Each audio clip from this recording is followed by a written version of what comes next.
skin stung as the echo of a vicious slap silenced the thumping bass of Manhattan's most exclusive nightclub.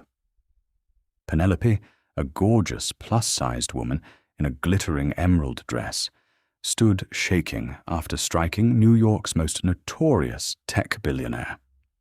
His bodyguards lunged. She braced for impact, but the blow never came.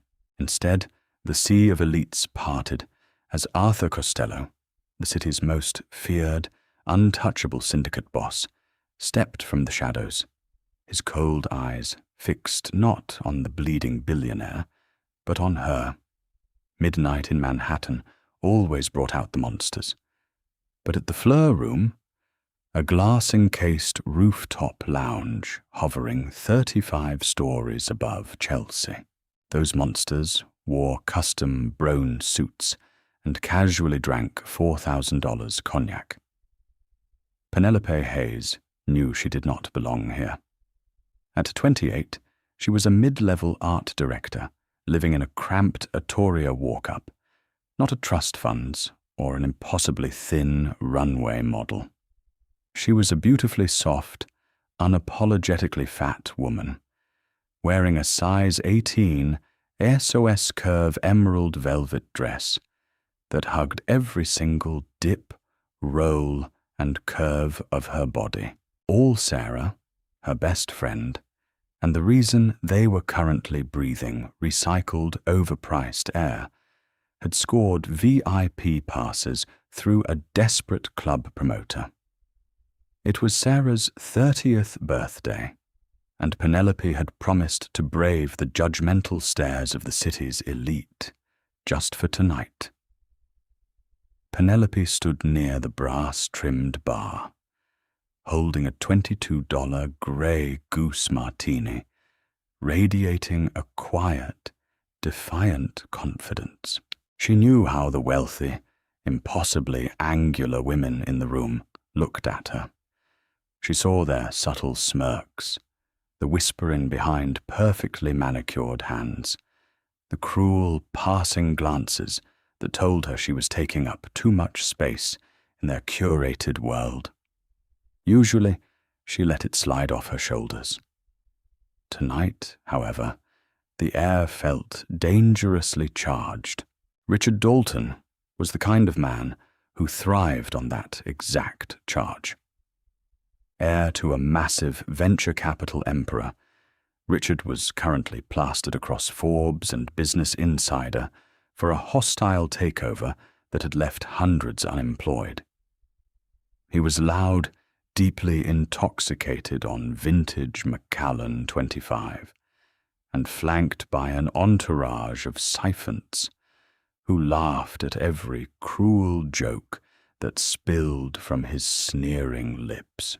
On his left wrist, a platinum PC Philippe Nautilus caught the violet strobe lights. He owned the room, and he made sure everyone knew it. Penelope turned to hand Sarah a freshly poured drink when the collision happened. Richard, stumbling backward while bellowing a punchline to one of his lackeys, slammed hard into Penelope's shoulder. The impact was violent. Penelope's martini shattered against the polished marble floor, splashing icy vodka and olive brine directly across the front of her stunning velvet dress. She gasped, stumbling back to keep her balance, her heavy curves shifting as she caught herself against the brass railing. "What your mass, damn it!" Richard snapped, spinning around. He didn't look apologetic. His bloodshot eyes scanned Penelope from top to bottom, his expression instantly twisting into a mask of pure, unfiltered disgust. Christ, if you're going to take up 3 zip codes, at least have the decency to stay in the corner. Sarah gasped, stepping forward. "Hey, you backed into her, you absolute jerk. Look at her dress." Richard let out a sharp, mocking bark of laughter, running a hand through his expensive gelled hair. He leaned in, his breath reeking of expensive scotch and stale tobacco. her dress. "I'm doing the world a favor." Someone should have told Shamu here that Velvet isn't a miracle worker. "You're ruining the aesthetic of my VIP section, sweetheart. Waddle away before I have security roll you out into the freight elevator." The cruelty in his voice was not just casual. It was intentional. It was the specific, targeted venom of a man who had never been told no in his entire miserable life. A man who believed a woman's worth was measured strictly by how little space she occupied. Penelope felt the heat rising in her chest. A sudden burning inferno of years spent biting her tongue, hiding in oversized sweaters, and swallowing the indignities of a world designed for smaller people. The emerald dress had made her feel like a queen tonight. Now, staring at this arrogant billionaire, she refused to let him reduce her to a punchline. "You need to apologize to me," Penelope said. Her voice was surprisingly steady, cutting through the ambient, deep house music pulsing from the DJ booth. Richard's entourage went dead silent. The billionaire blinked, genuinely shocked that this woman had dared to speak back. "Excuse me?" he sneered, stepping aggressively into her personal space. "Do you have any idea who I am, you fat cow? I could buy your entire pathetic life with a change in my ashtray. I don't care if you're the mayor of New York." Penelope fired back, lifting her chin, her dark eyes flashing with absolute fury. "You spilled your drink on me. You insulted me. Apologize." Richard's face flushed a deep, ugly crimson. Enraged by her defiance, he reached out, his heavy hand clamping down brutally hard on Penelope's bare upper arm. His fingers dug painfully into her soft flesh, gripping her with the intention to bruise, to intimidate, to put her back in what he perceived to be her place. "Listen to me, you heavy bitch." He never finished the sentence. Driven by pure, unadulterated instinct and a lifetime of suppressed rage, Penelope planted her heels, twisted her body, and swung her right hand with everything she had. Crack! The sound of Penelope's palm connecting with Richard Dalton's jaw was deafening. It echoed like a gunshot over the pulsing bass. Richard's head snapped violently to the side. He staggered, completely caught off guard, crashing heavily into a tray of crystal champagne flutes. Glass shattered everywhere, glittering like ice across the dark hardwood floor. The entire club seemed to freeze. The thumping music suddenly felt miles away.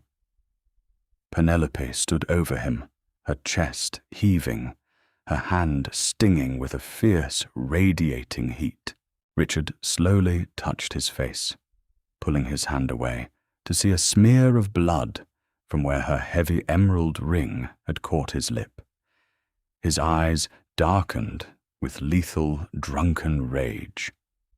He looked up at his two massive private security guards, ex-military men who looked like they snapped necks for cardio. "Break her arm," Richard spat, his voice trembling with humiliated fury. "Do it now." The bodyguards lunged forward. Silence in a New York nightclub was a rare, unnatural phenomenon. But the moment Richard Dalton gave the order, the Fleur room plunged into an icy stillness. The crowd of socialites and Wall Street brokers scrambled backward, giving a wide berth to the impending violence. Sarah screamed, grabbing the back of Penelope's dress in a desperate attempt to pull her toward the fire exit. But Penelope was frozen. The two monolithic bodyguards, dressed in identical charcoal suits, closed the distance in seconds, their faces completely devoid of emotion. Penelope squeezed her eyes shut, bracing for the bones' snapping impact. She knew she had made a terrible mistake. You do not hit billionaires in their own playgrounds and walk away. Touch her, and I will personally mail your hands back to your mothers in a FedEx box. The voice was not a shout. It was a low, raspy murmur, smooth as crushed velvet and sharp as broken glass. Yet it carried a terrifying authority that instantly paralyzed Richard's bodyguards mid-stride. Penelope opened her eyes. Stepping out from the heavy velvet-draped shadows of the ultra-VIP alcove was a man who seemed to swallow the light around him.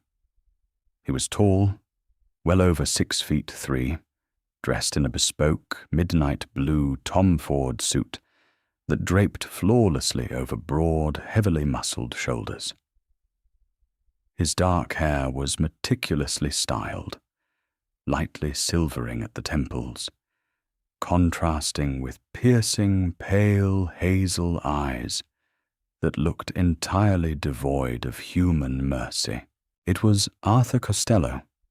Even Penelope, who avoided the tabloids, knew the name. Arthur Costello was officially the CEO of a multi-billion-dollar international shipping conglomerate. Unofficially, the FBI, the NYPD, and the whispered rumors of the criminal underworld knew him as the undisputed head of the Costello syndicate.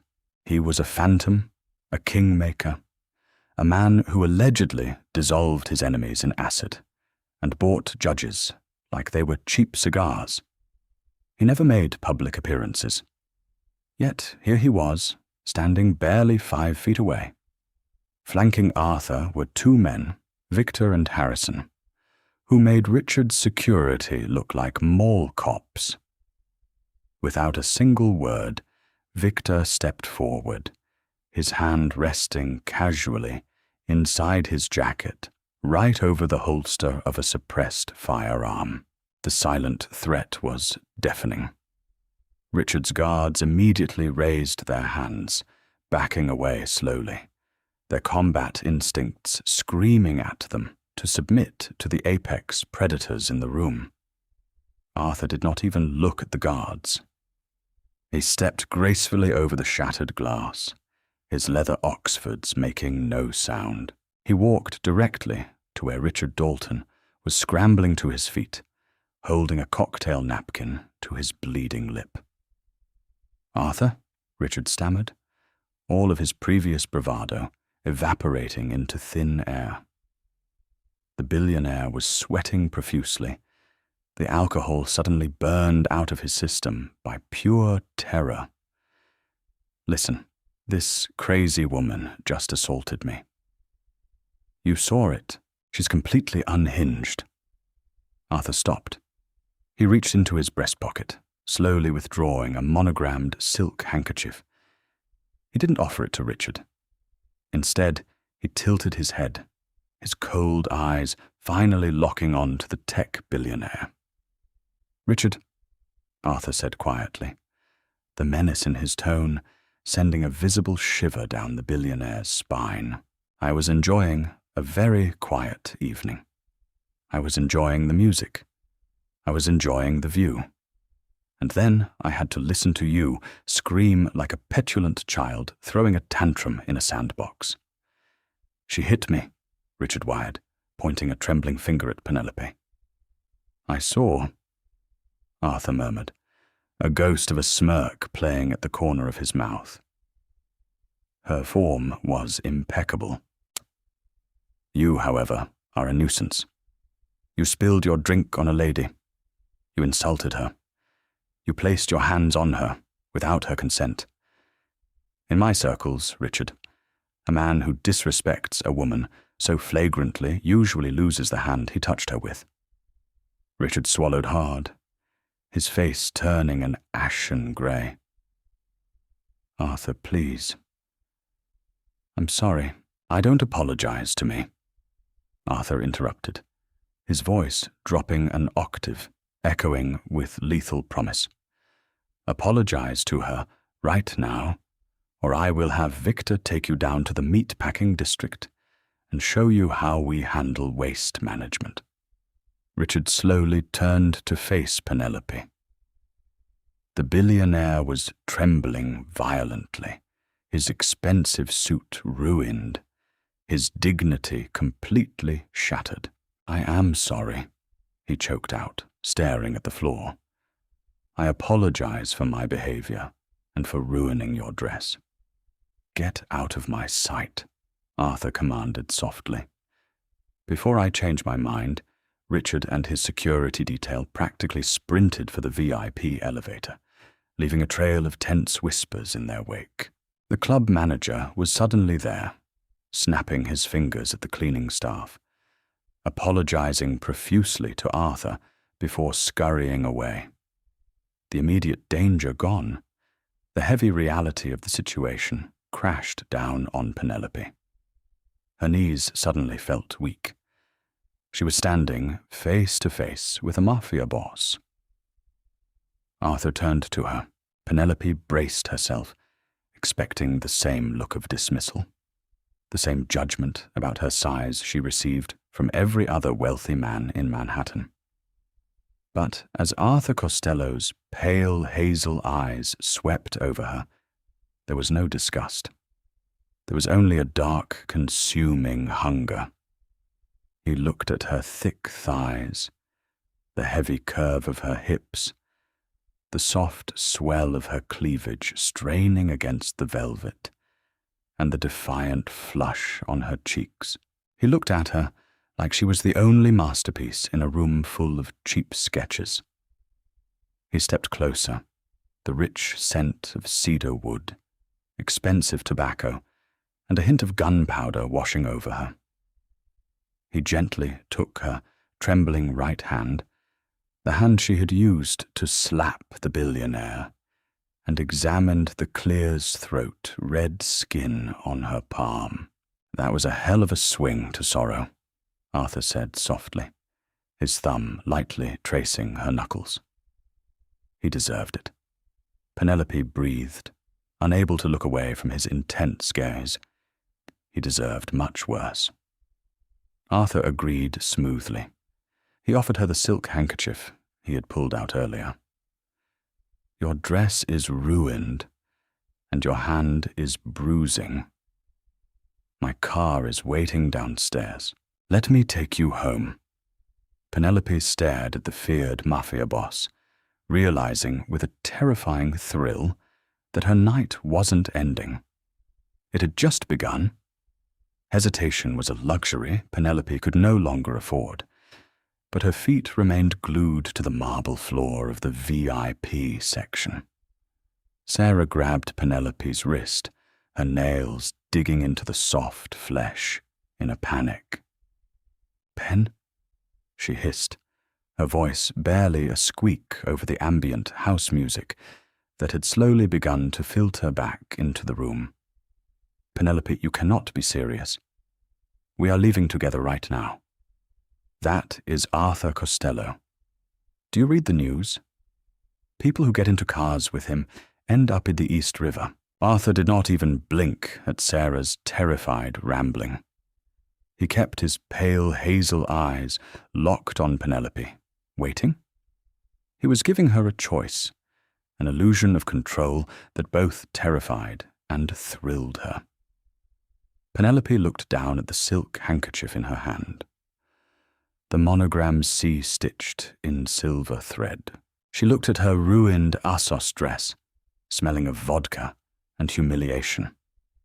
And then she looked at the man who had just brought a billionaire to his knees with a mere whisper.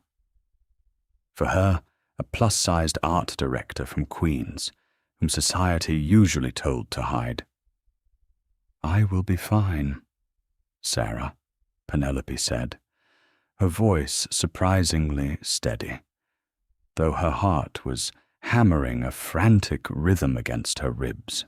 "I will text you when I get home. Go enjoy your birthday." The promoter is waving you over to the DJ booth anyway." Sarah looked like she wanted to argue, but Victor shifted his weight slightly, the leather of his shoulder holster creaking. It was a subtle, terrifying sound.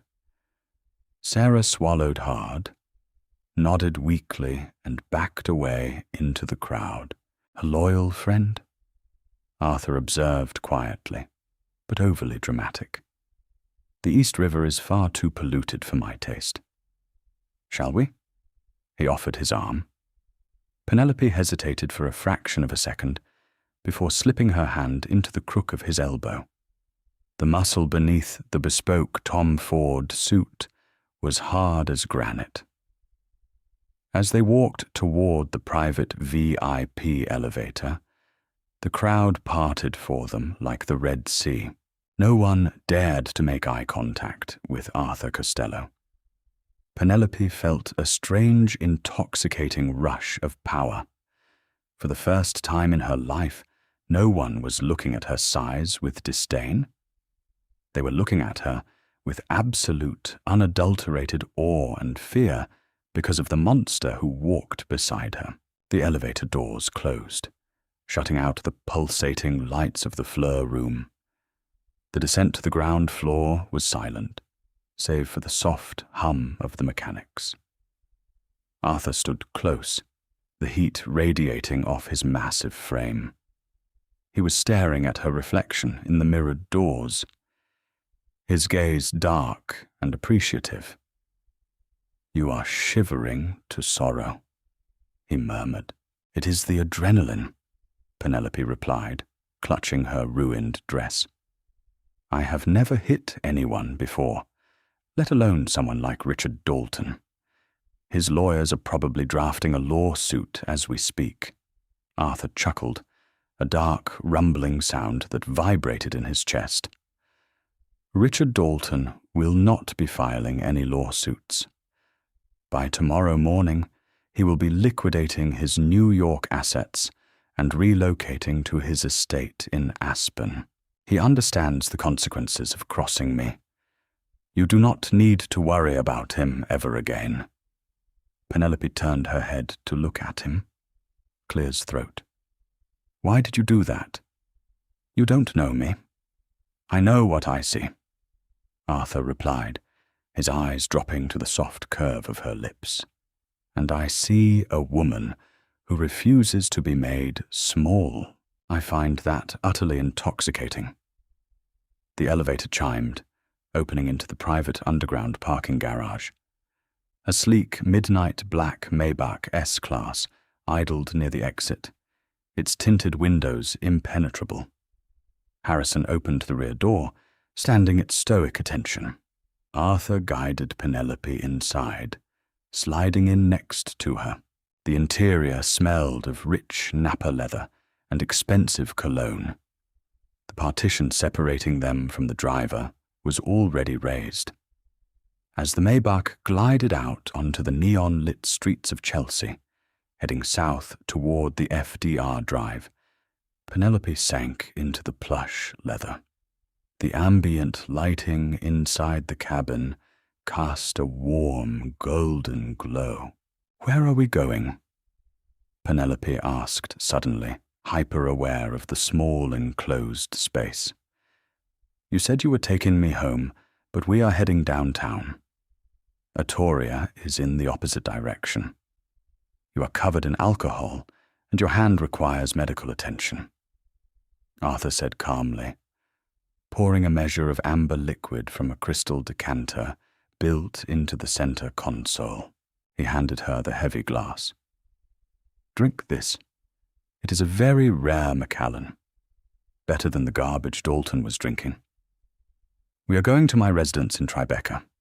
I have a private physician on call. He will look at your hand. A doctor for a bruised palm." "That is completely unnecessary," Penelope protested. Though she took a sip of the scotch, it burned beautifully down her throat, settling her frayed nerves. "In my world, we do not leave injuries to chance," Arthur said smoothly. He reached over, his large hand gently taking hers once again. His thumb traced the red, swollen skin of her palm, Clear's throat. Besides, I am not ready to part ways with you yet, Penelope. She shivered at the way he said her name. Clear's throat. It sounded like a prayer and a threat all at once. You know my name? I know you are Penelope Hayes, 28. You work as an art director for a boutique advertising firm on Madison Avenue. You prefer vintage fashion. You drink your martinis filthy, and you have a habit of biting your lower lip when you are nervous. Arthur's gaze dropped to her mouth, just like you are doing right now. Panic flared in her chest. You looked into me. In the 5 minutes since that happened, I am a very thorough man, Arthur replied, leaning slightly closer. His eyes drifted downward, Clear's throat, taking in the deep plunge of her emerald velvet dress, the soft, heavy swell of her breasts, and the thick curve of her thighs pressing against the leather seat. And when I see something I want, I make it my business to know everything about it. And Penelope, I have never wanted anything quite as fiercely as I want you in this exact moment. Penelope's breath hitched. Men like Arthur Costello did not desire women like her. They dated waif-thin supermodels and flawless actresses, but the hunger in his eyes was raw, predatory, and undeniably real. He was looking at her body not as a flaw to be overlooked, but as a feast he was desperate to consume. I am not a supermodel, Arthur, she whispered, her insecurities momentarily surfacing. I am fat. Arthur's jaw tightened, a dangerous fire igniting in his hazel eyes. He leaned in, his face inches from hers, the sheer dominance of his presence pinning her to the seat. Do not ever use that word as a weapon against yourself in my presence. Arthur growled softly. The starving, fragile creatures in that club are nothing compared to you. You are lush. You are soft. You are a goddess carved from marble and velvet, and I want to worship every single inch of you. Do you understand me? Before Penelope could formulate a response, the Maybach descended into a private, heavily guarded subterranean tunnel beneath a towering Tribeca skyscraper. The heavy iron gates slammed shut behind them, sealing her inside the world of the city's most dangerous kingpin. High above the glittering grid of lower Manhattan, Arthur Costello's penthouse felt less like an apartment and more like a fortress of untouchable luxury. The private elevator opened directly into a sprawling open-concept living space framed by floor-to-ceiling glass. The panoramic view of the Hudson River and the distant twinkling lights of the Statue of Liberty was breathtaking. The floors were polished dark espresso oak covered by massive hand-woven Persian rugs.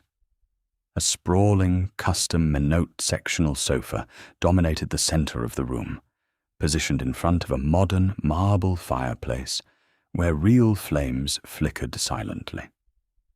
Penelope stood frozen near the entryway, feeling entirely out of place in her stained, damp dress. Everything in the room screamed impossible wealth. There were original expressionist paintings on the walls that belonged in the MoMA, and a Steinway grand piano sat elegantly in the corner. "Make yourself comfortable," Arthur said, shrugging off his bespoke suit jacket and tossing it casually onto a leather armchair. He rolled up the sleeves of his crisp white dress shirt, revealing forearms corded with muscle and completely covered in intricate dark ink. Tattoos that hinted at a violent, chaotic past, far removed from the boardroom CEO image he projected to the world. "I feel like I'm going to ruin your furniture," Penelope admitted, looking down at the vodka-soaked velvet clinging to her thick thighs. Arthur waved a hand dismissively. "It is just furniture. However, if you are uncomfortable, I can have my housekeeper bring you something to change into. My doctor, Dr. Miller, should be here in 10 minutes. I'm fine, really. I just need a moment to process all of this." Penelope wrapped her arms around her plush middle, feeling a sudden wave of exhaustion. Arthur walked over to a massive marble kitchen island and poured a glass of water, walking it back to her. He didn't hand it to her immediately. Instead, he stepped uncomfortably close. He reached out, his long fingers gently tucking a stray lock of dark hair behind her ear. His touch was shockingly tender for a man who commanded an army of killers. "You were incredibly brave tonight, Penelope," Arthur murmured, his eyes searching hers. "Most people would have cowed. You fought back. I admire that." "I was tired of being the punchline," Penelope whispered, leaning slightly into his touch despite her better judgment. "My whole life I've been told to shrink, to take up less space, to apologize for existing in a body that doesn't fit the sample size. Richard Dalton he triggered something in me. I couldn't take it anymore." Arthur's gaze darkened with a fierce, terrifying protectiveness. His hand moved from her ear, cupping her soft, full cheek. His thumb brushed against her jawline. "Dalton is a pathetic insect who requires tearing down others to inflate his fragile ego. You, on the other hand, are magnificent. Your body is perfect. Every curve, every soft edge, it is exactly as it should be." Penelope's heart fluttered wildly. She had dreamed of hearing words like this, but having them spoken by a man of such intense, lethal power made them feel like a brand on her soul. The soft chime of the private elevator interrupted the charged moment. The steel doors slid open to reveal a distinguished older man carrying a black leather medical bag. Dr. Aris Miller looked exactly like the kind of discreet physician who patched up bullet holes. No questions asked. "Good evening, Mr. Costello." "Doctor," Miller said, nodding respectfully before turning his attention to Penelope. "And who is the patient?" "Miss Hayes has suffered a slight contusion to her right hand," Arthur instructed, his tone instantly shifting from tender to authoritative. "Examine it. Ensure there is no hairline fracture." Penelope sat on the edge of the Minority sofa, feeling ridiculous as the high-priced doctor gently manipulated her palm. Arthur stood over them, his arms crossed over his massive chest, watching with a hawk-like intensity.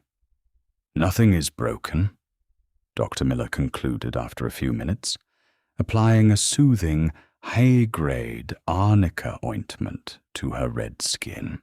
"Just a minor, deep tissue bruise. I will wrap it lightly. Keep ice on it for 20 minutes, and the swelling will subside by tomorrow." "Thank you, Doctor. Victor will see you out." Arthur dismissed the man smoothly. Once the elevator doors closed again, they were alone in the vast, silent penthouse. Arthur walked over to a small freezer built into the bar, extracting a medical ice pack. He wrapped it in a clean linen towel and returned to the sofa, sitting down beside her. He took her injured hand and pressed the ice pack gently against her palm, keeping his large, warm hand wrapped securely over hers to hold it in place. The proximity was dizzying. Penelope could feel the heat radiating from his thigh, pressing firmly against her thick, soft thigh. She looked up, finding his face mere inches from hers. "Better?" he asked softly. "Yes. Thank you." She swallowed hard, her eyes darting to his lips. "Arthur, why are you doing this? You could have any woman in the world. Women who belong in this penthouse. Women who fit into your world." Arthur let out a low, almost predatory growl. He dropped the ice pack onto the coffee table and shifted, his large hands gripping her thick hips, easily pulling her closer until she was straddling his lap on the deep sofa. Penelope gasped as her soft stomach pressed flush against his rock-hard abdomen. "You think I want a woman who fits into my world?" Arthur whispered fiercely, his hands sliding up to grip the soft, heavy curves of her waist. "My world is dark, Penelope. It is blood and betrayal and constant paranoia. I do not want a woman who belongs in the dark. I want you." He leaned in, his nose brushing against hers. "I want your softness. I want your fire. I want the way your body spills over my hands. I want to ruin you for any other man, so that you never look at another soul the way you are looking at me right now." Before Penelope could draw a breath to reply, the heavy oak double doors of Arthur's private study slammed open. Victor strode into the room, his usually stoic face tight with genuine urgency. He completely ignored the intimate position of his boss and the woman on his lap. "Boss," Victor said, his voice hard, "we have a massive problem."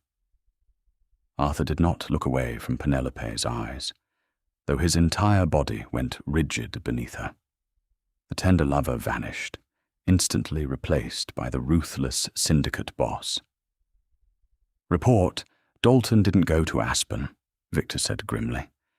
"He went to the Sicilians. He just put a $5 million bounty on the girl's head. They have her address in Atoria. A hit squad is already en route." Penelope's blood turned to absolute ice. The beautiful fairy tale shattered, instantly replaced by a terrifying, lethal reality.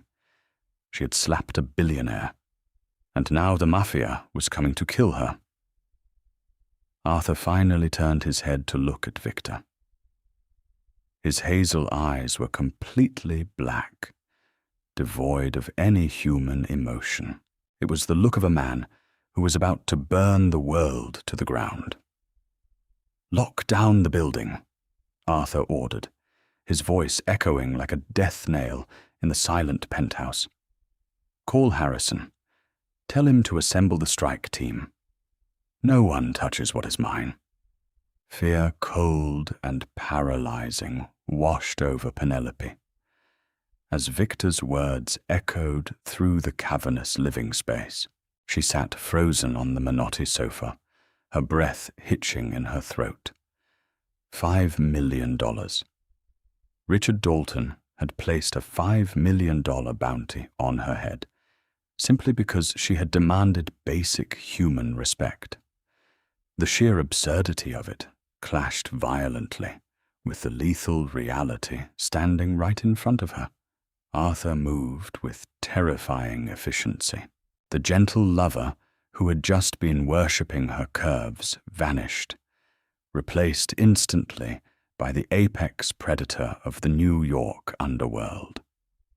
He lifted Penelope off his lap with effortless strength, setting her safely on the cushions before turning his full, terrifying attention to his lieutenant. "Russo?" Arthur asked, his voice a low, growly rasp that sent a shiver down Penelope's spine. Dominic Russo, Victor confirmed, pulling a heavily encrypted satellite phone from his suit pocket. Dalton transferred the funds via a shell company based in the Cayman Islands 10 minutes ago. Russo's crew in Brooklyn took the contract. They already sent a sweeper team to her apartment on Atoria Boulevard. They kicked the door in, heavily armed. Penelope gasped, her hands flying to her mouth. "Oh my God, Sarah. My friend Sarah. She was at the club with me. If they know who I am, they might know who she is. They might go after her." Arthur turned to photon to her, his pale hazel eyes locking onto her panicked face. The feral darkness in his gaze softened just a fraction, projecting an absolute, unshakable authority. "Breathe to sorrow.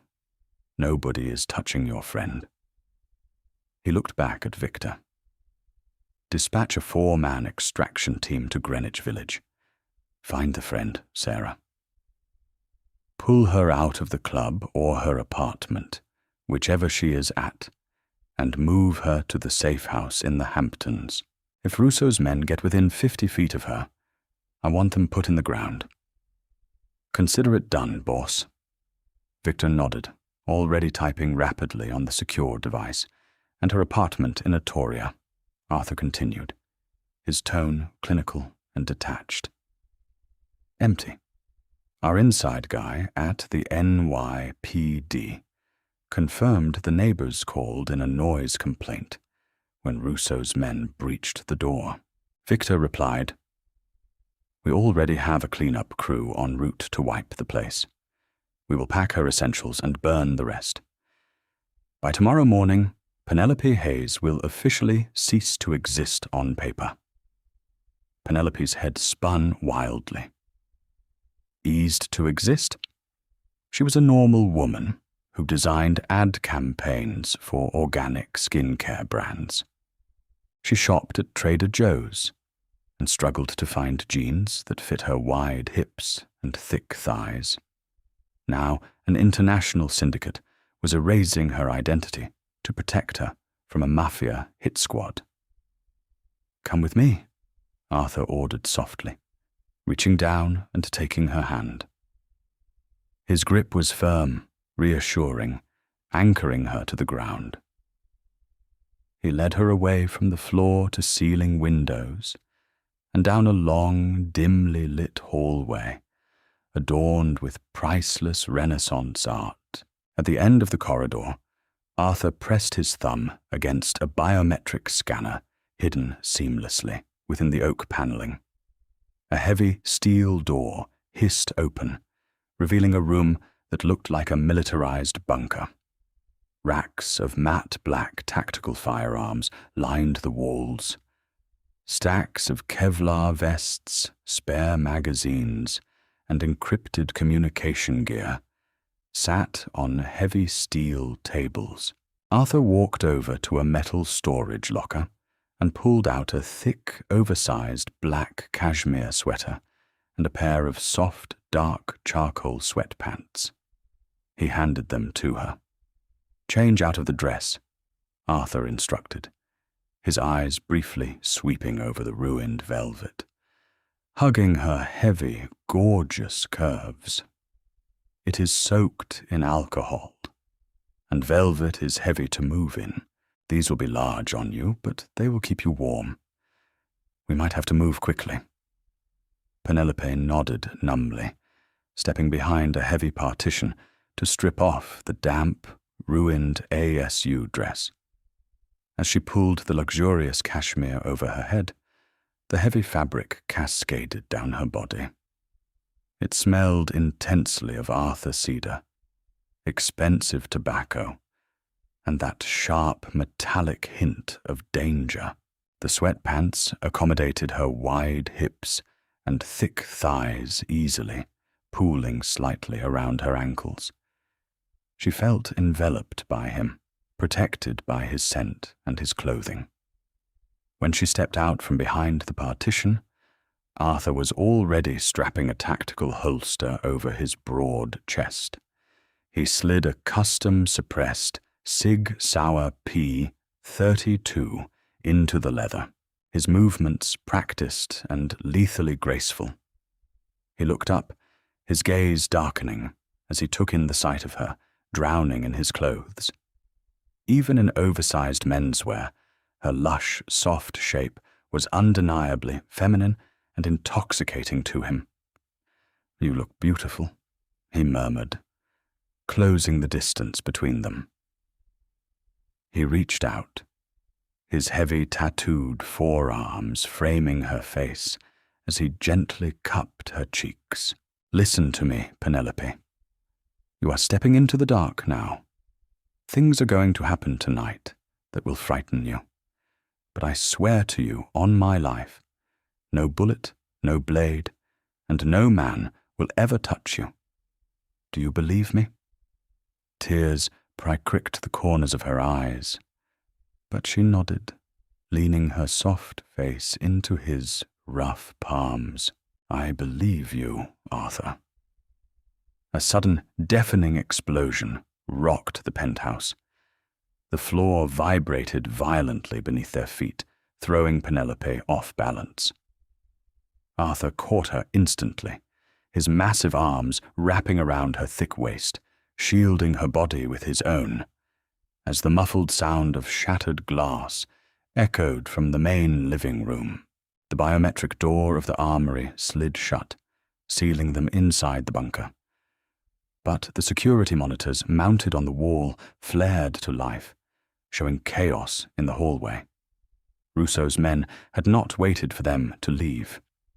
They had brought the war directly to the sky. Alarms blared. A sharp, piercing wail that shattered the quiet sanctuary of the armory. On the glowing security monitors, Penelope watched in absolute horror as half a dozen men, dressed in black tactical gear, poured into Arthur's immaculate living room. Clear's throat. They had not come up the elevator. They had rappelled down from the roof, blowing the reinforced bulletproof glass of the penthouse with shaped C4 charges. "They bypassed the roof security," Arthur said, his voice entirely devoid of panic. It was a terrifying, icy calm. He released Penelope, stepping toward a heavy steel gun cabinet. "Dominic Russo is a street dog. He doesn't have the brain to pull off a vertical breach on this building.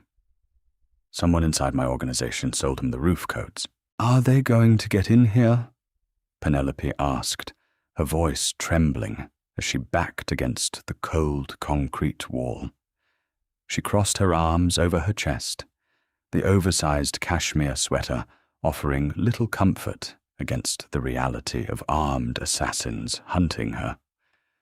"This door is rated to withstand military-grade explosives," Arthur replied, racking the slide of an aggressive-looking Heckler & Koch MP5 submachine gun. He loaded extra magazines into his tactical vest. "But they know we are trapped, and I do not intend to wait in a cage while rats tear up my home." On the screens, Victor and Harrison were already returning fire from behind the massive marble kitchen island. The flashes of their suppressed weapons lit up the monitors. The penthouse was a war zone. Priceless art was shredded by stray bullets. The custom Menotti sofa was ripped to shreds. Arthur turned back to Penelope. He walked over to her, his towering frame completely obscuring her view of the violent monitors. He pulled a heavy, customized Kevlar vest from a rack and gently draped it over her shoulders. He adjusted the straps, securing the heavy ballistic plates against her soft chest and wide hips. "Keep this on," Arthur commanded, his eyes burning into hers with a fierce, possessive intensity. "You stay in this room. The door will not open for anyone but me or Victor.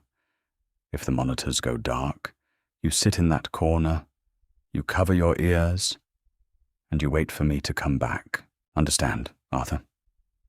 Please, Penelope choked out, grabbing his thick tattooed forearm. Her heart felt like it was going to beat out of her chest. There are too many of them. Just wait for the police. A dark, humorless smile touched his lips. The police do not come to this building, Penelope.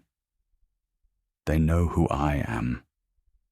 This is my world, and no one brings violence into my home and lives to see the sun rise, especially not when they are hunting the woman I claim as mine. Ondendesast. Before she could protest further, Arthur leaned down and captured her lips in a bruising, desperate kiss. It was not gentle. It was a brand, a violent declaration of ownership and devotion. Penelope melted into it, her soft hands gripping his tactical vest, kissing him back with a fierce desperation she didn't know she possessed. When he finally pulled away, his chest was heaving, his hazel eyes completely black with murderous intent. Arthur hit the biometric scanner. The heavy steel door hissed open. He stepped out into the smoke-filled corridor, and the door slammed shut behind him, locking Penelope inside the deafening silence of the bunker. She scrambled to the security monitors, her breath fogging the glass. Arthur did not take cover. He moved down the hallway with the terrifying grace of an apex predator unleashed. As he entered the main living room, two of Rousseau's men turned their weapons toward him. Arthur didn't even flinch. He raised the MP5 and fired in precise, controlled bursts. The two assassins dropped instantly, their bodies crashing hard against the polished espresso oak floors.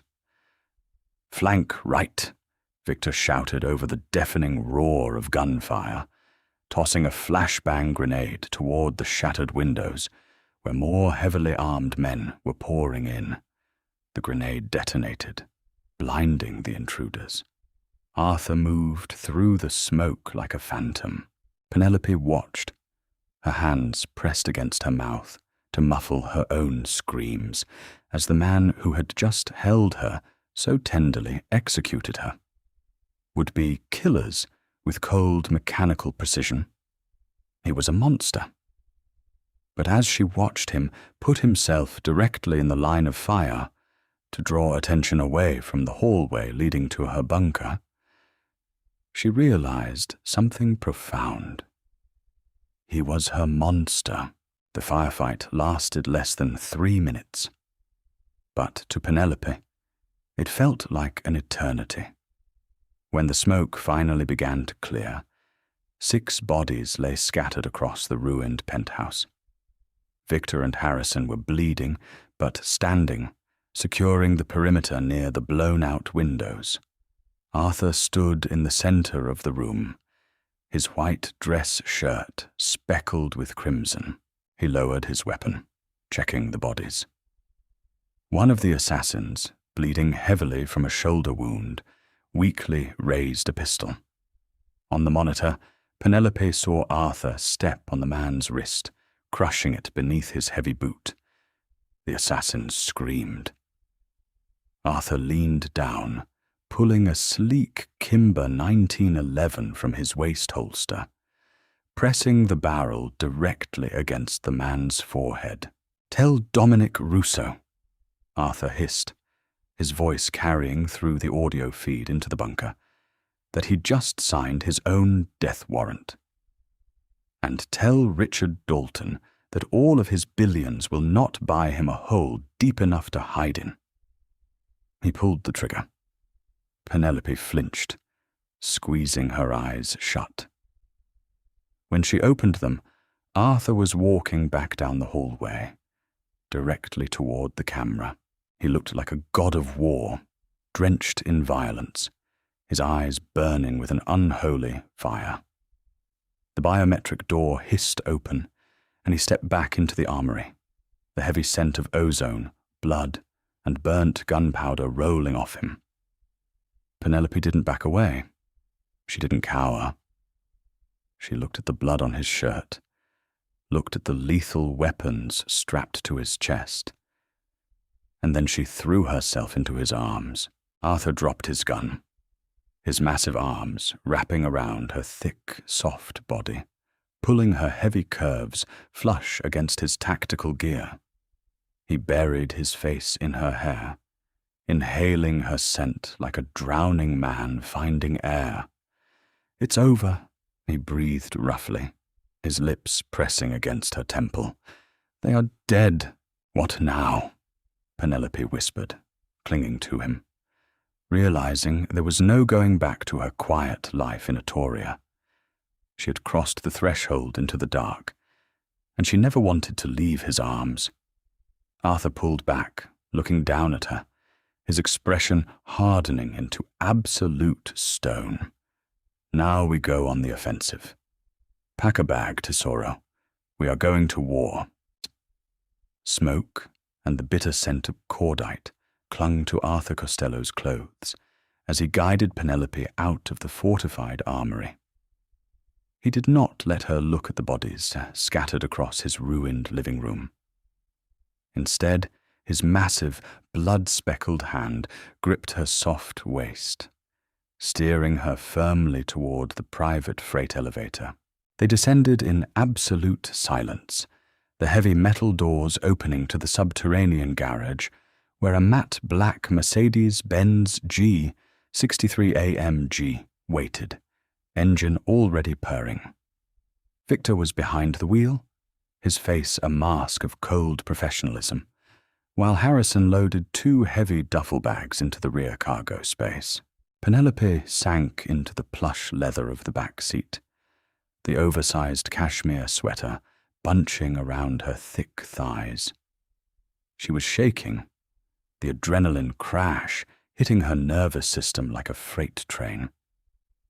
Arthur slid in beside her, immediately pulling her heavy curves flush against his muscular frame. He wrapped his arms around her, pressing a fierce, grounding kiss to the crown of her head. "Drive," Arthur commanded, his voice like cracking ice. "Tita, take the private service roads. If anyone tails us, lose them." Victor fled the accelerator, sending the heavy armored vehicle launching up the concrete ramp and out into the desolate, rain-sicked streets of lower Manhattan. Clear's throat. The city blurred past the tinted windows. Penelope buried her face in the crook of Arthur's neck, breathing in the scent of cedar, tobacco, and the lingering copper tang of blood. She had stepped out of her mundane reality and into a violent, high-stakes underworld. And yet, wrapped in the arms of New York's most dangerous kingpin, she had never felt safer in her entire life. 30 minutes later, the Gwagon breached the heavily guarded gates of Teterboro Airport, speeding directly onto the tarmac toward a private hangar leased under a corporate shell company. A sleek Gulfstream G650ER stood ready, its twin Rolls-Royce engines whining to life. But before they could board the aircraft, Victor brought the Su-5 to a sudden screeching halt inside the hangar. "Boss," Victor said, his eyes glued to an encrypted iPad Pro resting on the center console. "The Aspen strike team just checked in. They have Dalton." Arthur's demeanor instantly shifted from protective lover to absolute executioner. He released Penelope gently, stepping out of the vehicle and motioning for Victor to bring the tablet. Penelope followed cautiously, standing near the warm hood of the Mercedes, the heavy Kevlar vest still strapped over her lush chest. Victor placed the tablet on the hood of the car. On the screen, Richard Dalton was kneeling in the snow outside a massive timber frame chalet in Colorado. The billionaire was sobbing, his designer clothes torn, surrounded by 4 men wearing tactical gear, bearing the Costello Syndicate insignia. "Arthur, please." Dalton wept through the audio feed, his previous arrogance entirely obliterated. "I'll double the $5 million. I'll give you my equity in the firm. Just let me live." Arthur leaned over the tablet, his pale hazel eyes devoid of any human mercy. "You insulted the woman who sits beside me, Richard. You put a price on her beautiful head. There is not enough money in the Federal Reserve to buy your breath." "It wasn't just me." Dalton screamed in desperate panic, grasping for any lifeline. "Russo didn't have the codes to your roof. He bought them. Your own driver sold them to me for $2 million. It was Harrison." The air inside the hangar went completely dead.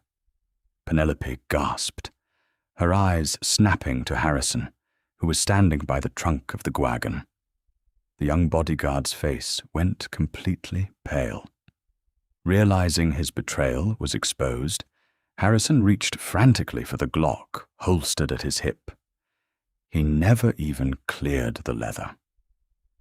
With blinding, impossible speed, Victor drew his suppressed weapon and fired a single hollow point round into Harrison's right shoulder.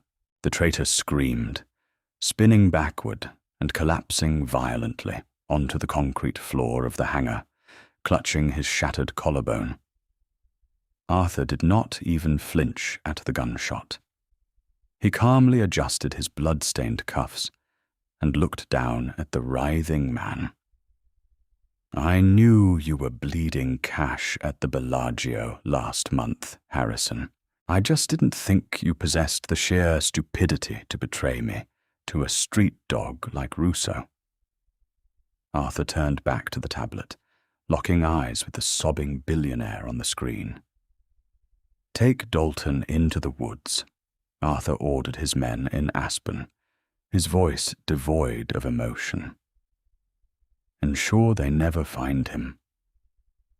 He tapped the screen, cutting the feed. Dalton was a ghost. Harrison was bleeding on the floor, weeping for mercy. Arthur gestured to Victor. "Clean this mess up. Throw Harrison in the trunk and take him to the warehouse. I will deal with him when I return." "Yes, boss." Victor nodded, grabbing the traitor by his collar and dragging him away. Arthur turned around, his dark gaze finding Penelope.